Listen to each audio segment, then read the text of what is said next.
नहीं, हमारी खाली युद्ध की बात वही पर कब तक सर। हाँ यही टॉपिक रखिएगा। नेशनल हाँ नेशनल एक मिनट और गाइस सर मराठीमध्ये सर जो कहा गया है मराठी पहले मराठी त्याने जो आक्षेप घेतलेला आहे आपण जे पाकिस्तानवर कारवाई केली लोकांना धडा शिकवला त्याच्यावर आक्षेप घेत आहे. खरं म्हणजे आपल्या लष्कराने पहलगामच्या आपल्या लाडक्या बहिणींचं सिंदूर पुसण्याचं पाप केलं पहलगाममध्ये पाकिस्तानी आतंकवाद्यांनी, आणि याचा संपूर्ण जगभराने निषेध केला. आणि त्या पहलगामच्या हल्ल्याच्या विरोधामध्ये आपल्या लष्करी जवानांनी आतंकवाद्यांचे अड्डे उद्ध्वस्त केले. याचा अभिमान सर्व तमाम भारतीयांना आहे.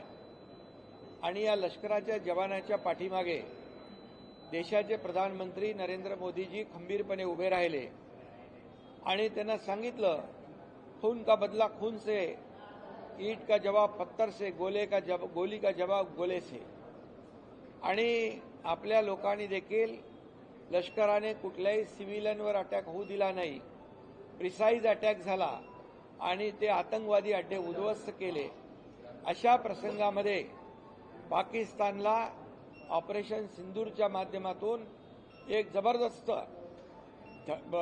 जबरदस्त त्याला उत्तर या ठिकाणी लष्करी जवानांनी दिलेलं आहे. आणि लष्करी जवानांनी उत्तर दिल्यानंतर अशा प्रकारचं वक्तव्य काँग्रेसकडून होतंय, ही खरं म्हणजे हे चिंताजनक बाब आहे. ही दुर्दैवी बाब आहे.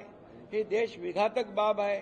हे देशप्रेम नाही, हे पाकिस्तान प्रेम त्यांचं उतू चाललेलं आहे. आणि म्हणून पाकिस्तानमध्ये देखील या सर्व नेत्यांनी काँग्रेसच्या बोललेल्या हेडलाईन झाल्या, देखो हिंदुस्तान में ये अटैक के बारे में क्या बोल रहे हैं.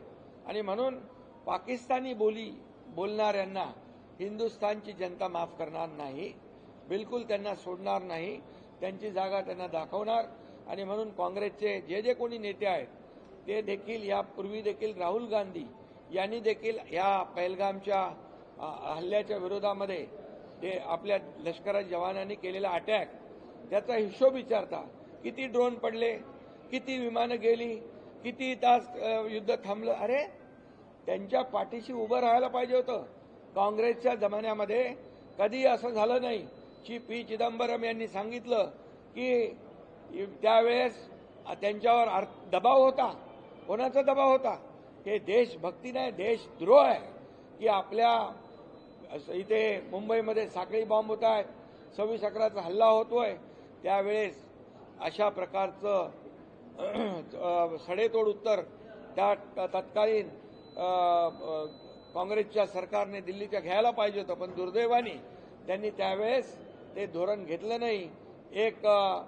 त्यावेळेस देखील मतांचं राजकारण केलं. आणि म्हणून मी त्यांचा निषेध करतो, जाहीर निषेध करतो. आणि लष्कराला खऱ्या अर्थाने सल्यूट केला पाहिजे की पहलगामच्या लाडक्या बहिणींचा जो कुंकू पुसण्याचं पाप केलं त्यांना जशाच तसं उत्तर त्यांनी दिलं लष्कराने. आणि प्रधानमंत्री महोदय नरेंद्र मोदीजी यांचंही अभिनंदन करतो. त्यांनी म्हटलं की या ठिकाणी खून और पाणी एक साथ नहीं बहेगा.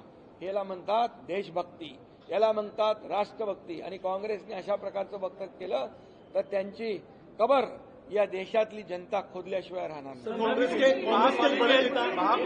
बड़े नेता पृथ्वीराज चौहान का ये करना, कांग्रेस का कहना कि पहले दिन ऑपरेशन सिंदूर के पहले दिन भारत की हार हुई. ये भारत की हार बोलने वाले ये पाकिस्तान की जीत चाहते हैं क्या? पाकिस्तान की बोली बोलते हैं, भारत के खिलाफ बात करते हैं. ये काय के भारतीय है, ये काय की देशभक्ति है, ये काय की राष्ट्रभक्ति है? ये तो देशद्रोह है, ये देश से गद्दारी है, देश से बेईमानी है. और इसलिए ऐसे वक्तव्य करने वालों का मैं जाहिर निषेध करता हूं. इसके साथ ही कांग्रेस के राहुल गांधी अनेकों बार जब ऑपरेशन सिंदूर हुआ उसका हिसाब पूछते हैं, कितने ड्रोन गए, कितने विमान गए, कितना नुकसान हुआ. अरे पाकिस्तान के खिलाफ जो देश के लश्करों ने जो कार्रवाई की है, आतंकी अड्डों को उद्ध्वस्त किया है, कोई भी सिविलियन को तकलीफ नहीं हुआ है, प्रिसाइज अटैक किया है और पाकिस्तान को मुंह तोड़ जवाब दिया है। इसका गर्व पूरे देशवासियों को है और इनको पाकिस्तान का गर्व है। देश 1 घंटा देश की हार हो गई, ऐसे बोलने वालों को जनता उनको सबक सिखाएगी।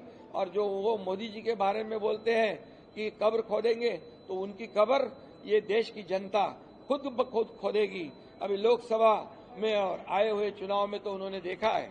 आगे भी मैं इस बार चुनाव की राजनीति नहीं करता हूं, लेकिन देश के बारे में जो लश्कर और देश के जवानों के बारे में, प्रधानमंत्री जी के बारे में कोई गलत बात करेगा, उसको मुंह तोड़ जवाब इस देश की 140 करोड़ जनता दिए बिना नहीं रहेगी। और ये पूरी तरह पाकिस्तान का गुण गाना और भारत को हारता हुआ बताना, ये देशद्रोह है, देश से गद्दारी है, देश से बेईमानी है। सर, मुंबई महापालिका